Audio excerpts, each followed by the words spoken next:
Welcome, Secretary. On October the 28th, the Wall Street Journal reported that your department and several other federal agencies are involved in talks to offer massive financial payments to illegal immigrants.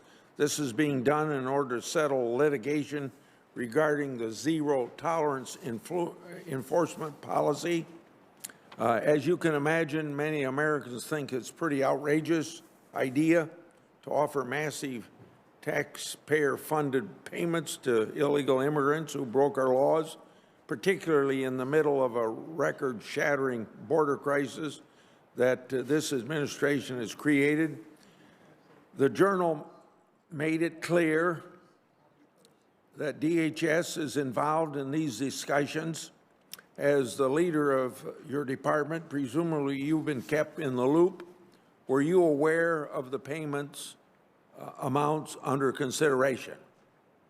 Ranking Member Grassley, the Department of Justice is leading the negotiations and litigation arising from the family separation policy of the prior administration. I am not involved in those negotiations.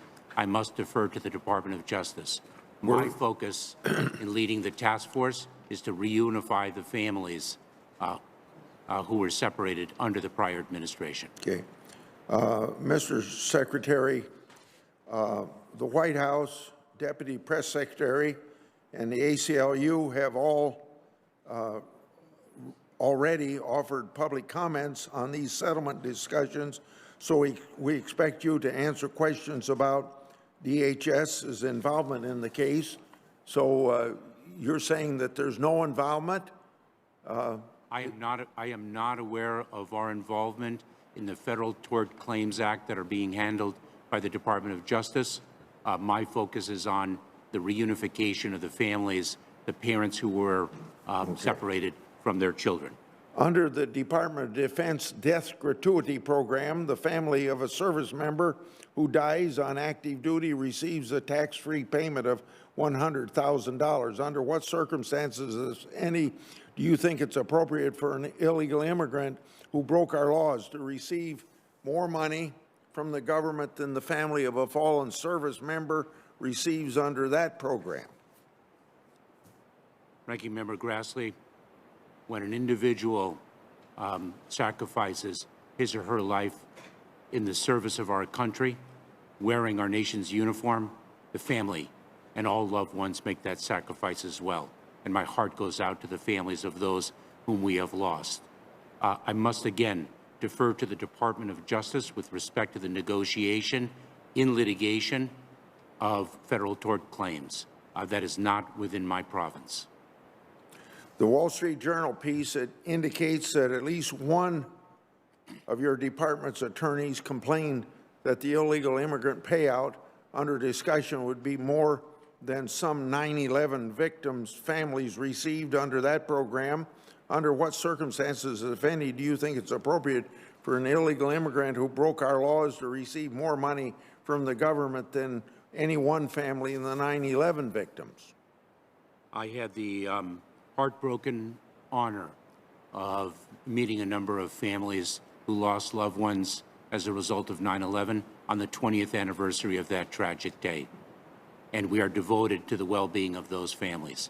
Again, Ranking Member Grassley, the resolution, the negotiation of the Federal Tort Claims Act arising from family separation is not within the jurisdiction of the Department of Homeland Security. Well, I'm not asking you to comment on ongoing negotiations or legal matters.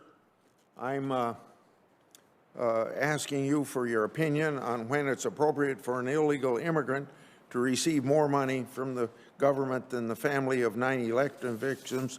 I don't think you're going to answer that question, so I'm going to go on. There are approximately 1 2/10 million illegal immigrants in the United States with final orders of removal.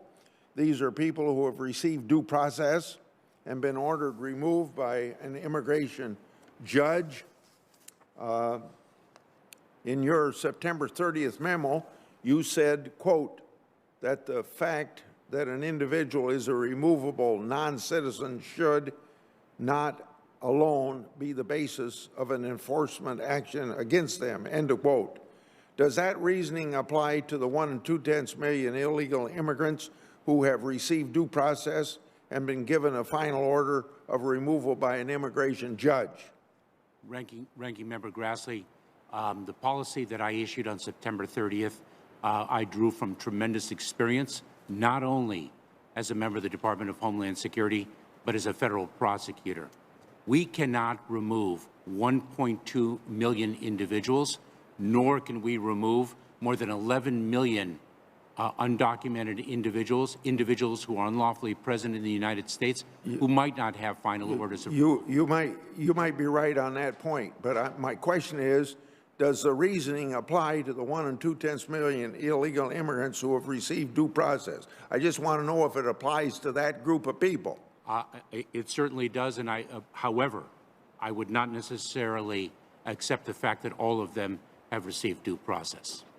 Do you agree that all these individuals should be removed from the United States? I guess you said you couldn't remove 1 2/10 million. Should any of them be removed? Of course, I do believe that individuals who pose a public safety threat, who pose a national security threat, who pose a border security threat should be removed. And we should be smart and effective in our use of resources, and we should focus on the well-being of our communities and prioritize individuals for removal, just as I did as an assistant United States attorney, just as any responsible prosecuting office does in this country. I heard you say you want to do your job. Let me ask you this, the last question.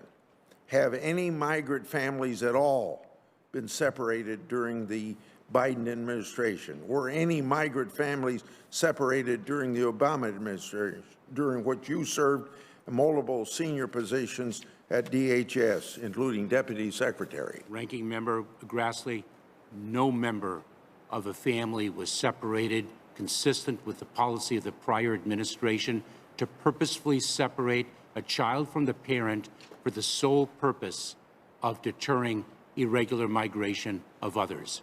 We ended that cruel policy on day one of this administration. Thank you, Senator Grassley. I wish I had an answer if any members were so deported. Go ahead. Thank you, Senator Grassley. Senator Feinstein. Thanks very much, Mr. Chairman. And Mr. Mayorkas, I've known you for a long time. It's very good to see you sitting there. And I thank you for your service. I want to ask a controversial question, and it has to do with guns. Each year, or excuse me, last month, TSA announced that their officers have seized 4,495 firearms at security points this year. That's a new record in the agency's 20-year history. Having an average of more than a dozen firearms seized at airport checkpoints each day is really troubling. So what is happening? To what do you attribute this increase? And how is TSA combating this very concerning issue? Senator, it is wonderful to see you, and I am grateful for the support you have provided me throughout my enforcement career. Could you speak up, please? I don't want to miss it. I just express my gratitude to you, Senator, for your support throughout my enforcement career. Thank you. And it is wonderful to see you. Thank you. It is you. difficult to understand the cause for the increase in the carrying of firearms, the attempted carrying of firearms through security checkpoints in airports. I can assure you, Senator, that TSA is doing everything possible to both interdict that and to prevent it from continuing to occur. We have been very robust in our communication to the American public that that offense will be dealt with criminally, if appropriate, and certainly civilly as well. We must put an end to that. It jeopardizes people in the airports and, of course, our own personnel, our frontline personnel, who risk their lives every day in the service of our country. Well, I thank you for that. Since 2012, a total of 12.7 million acres have burned in my state. That's 1 out of every 8 acres in California. 53% of the forest in California is federal. Federal salaries were way down.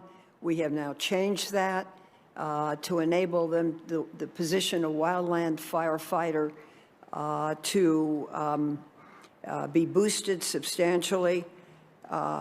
What can your agency do to help control fire, which is going to get worse as the climate gets larger, and particularly in big states, with 53% of our forest land in California being federal? Senator, we're doing a number of things under the President's leadership to address the existential threat of climate change, and wildfires in the West is one example of that threat. We have increased grant dollars to states and local communities to build resilience to fires and, importantly, to focus on preventive efforts. Our Office of Science and Technology is developing in-ground sensors that can better detect when a fire may actually break out. We have an all-of-department effort in this because we understand both the gravity and the breadth of the threat that climate change, including the spread of wildfires, poses to our well-being.